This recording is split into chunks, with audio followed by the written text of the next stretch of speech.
মোটামুটি একটা ধারণা পাওয়া গেছে যে তাহলে নির্বাচনটা এবছরই হচ্ছে এবং এবছর হওয়া উচিত। আমি আগেও বলেছি, না হলে বড় একটা বিপাকে পড়ে যাবে এই সরকার। কারণ ওনারা তো দেশ চালাতে পারছেন না, ওনারা তো সাধারণ মানুষের চাহিদা মেটাতে পারছেন না। ওনাদের নিরপেক্ষতা নিয়ে তো প্রশ্ন উঠেছে, অলরেডি উঠেছে। আমি নিজে তো মনে করি যে যদি ডিসেম্বরের মধ্যে নির্বাচন হয়, তবুও কি এই সরকার সেই নির্বাচন পরিচালনা করার মতো নিরপেক্ষতা ধরে রাখতে পারবেন, অথবা এরই মধ্যে পেরেছেন? এ নিয়ে কিন্তু আমি প্রশ্ন তুলেছি ভাই, এবং আমি মনে করি অন্য কেউ তুলুক বা না তুলুক, এই প্রশ্ন আমি তুলতেই থাকবো। কারণটা আমি আগেও বলেছি যে এই প্রধান উপদেষ্টা নিজেই ছাত্রদেরকে একটা রাজনৈতিক দল করার কথা বলেছেন এবং ছাত্রদেরকে উনি উৎসাহ দিয়েছেন, তোমরা একটা দল করো। এবং উনি চান যে ছাত্ররা একটা দল করুক। কারণ উনি যদি ছাত্রদেরকে দল করতে বলেন, সেই দলটা যে সরকারেরই একটা দল হবে, অথবা ডক্টর ইউনূসের অনুগ্রহপ্রাপ্ত একটা দল হবে, প্রশ্রয়প্রাপ্ত একটা দল হবে, তাতে আর কারো সন্দেহ থাকতেও পারে, আমার থাকবে না।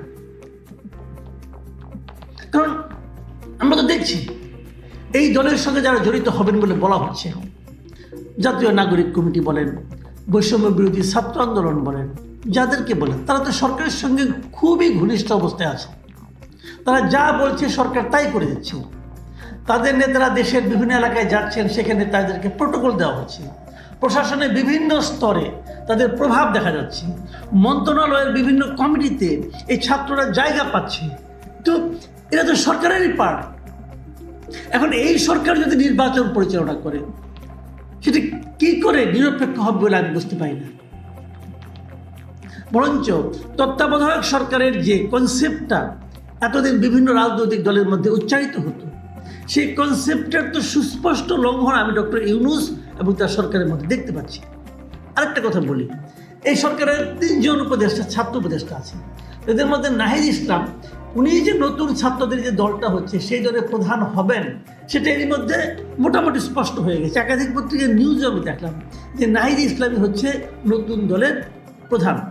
তো নাহিদ ইসলামকে বিভিন্ন এলাকায় যে তার এলাকায় যে বিভিন্ন জায়গায় যে তার জন্য সে কাজ করছে না। আরেক উপদেষ্টা আসিফ মাহমুদ, উনি কি কাজ করছেন না? উনি তো করছেন। এই ধরনের একটা ভিডিওতে আমি দেখলাম যে আসিফ মাহমুদের পিতা মুরাদনগরে একটা ধর্মীয় সভায় উনি কিন্তু স্পষ্ট বলেছেন যে আমার ছেলে দেশের সবচেয়ে গুরুত্বপূর্ণ মন্ত্রণালয়ের মন্ত্রী। সবচেয়ে গুরুত্বপূর্ণ কিন্তু এলজিআইডি মন্ত্রণালয় সবচেয়ে গুরুত্বপূর্ণ এবং প্রভাবশালী মন্ত্রণালয়। এটা ওনার বাবা আবার এলাকার লোকজনকে বলেছেন যে ওনার ছেলে সবচেয়ে গুরুত্বপূর্ণ মন্ত্রণালয়ের মন্ত্রী, এবং ওনার ছেলে কয়টা মসজিদে কত টাকা দিয়েছেন, কোথায় 10 লক্ষ টাকা দিয়েছেন, সমস্ত কাহিনী উনি বর্ণনা করলেন। তারপরে উনি বললেন যে আপনারা চাইলে আমার ছেলে এখানে নির্বাচন করবে। এটা তো সুস্পষ্ট নির্বাচনী প্রচারণা হয়ে গেল। কে করলেন? রাষ্ট্র ক্ষমতায় থেকে, সরকারের থেকে একজন উপদেষ্টা। তাহলে সেই সরকার যখন নির্বাচন পরিচালনা করবে, তখন আসিফ মাহমুদ সজীব ভুঁইয়া উনি হলেন এলজিআইডি সবচেয়ে গুরুত্বপূর্ণ মন্ত্রী ওনার বাবার ভাষায়। সেই মন্ত্রণালয়ের যারা কর্মচারী, যারা এখানে আছে, প্রশাসন আছে, তারা কি ওনার প্রতি এক ধরনের পক্ষপাত দেখাবেন না? দেখাবেন তো। তাহলে কিভাবে হবে একটা নিরপেক্ষ নির্বাচন? কিভাবে সম্ভব? যা হোক, তারপরে নির্বাচনের আয়োজনে চলছে। নির্বাচনের সময় এই সরকারি থাকবে কিনা আমি জানি না, নাহলে কি করবে। এই সরকারের মধ্যেও শুভবুদ্ধি উদয় হতে পারে। ওনারাও বলতে পারেন, যেহেতু আমাদের নিয়ে প্রশ্ন উঠেছে, ঠিক আছে আমরা থাকবো না, অথবা আমাদের মধ্যে অনেকেই থাকবে না, হয়তো এর মধ্যে আবার চেঞ্জও হতে পারে, রিসাফলও হতে পারে উপদেষ্টাদের। সেটাও আমি মনে করি হওয়া উচিত। এবং যদি ছাত্ররা যেদিন দল করবে, বাকি 2 জন ইলেকশনে আগে পদত্যাগ করবে, এটা হয় না। সবগুলো এখনই পদত্যাগ করা উচিত আমি মনে করি।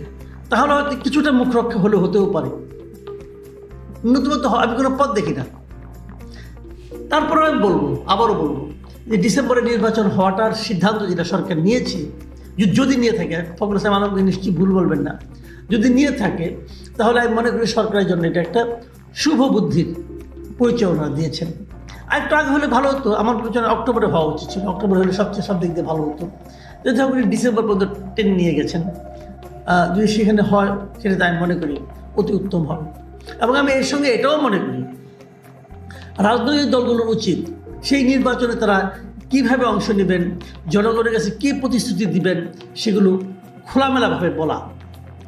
এবং এর মধ্যে কিন্তু আরও একটা বড় কাজ রয়ে গেছে, সেটা হলো সংস্কার কাজ।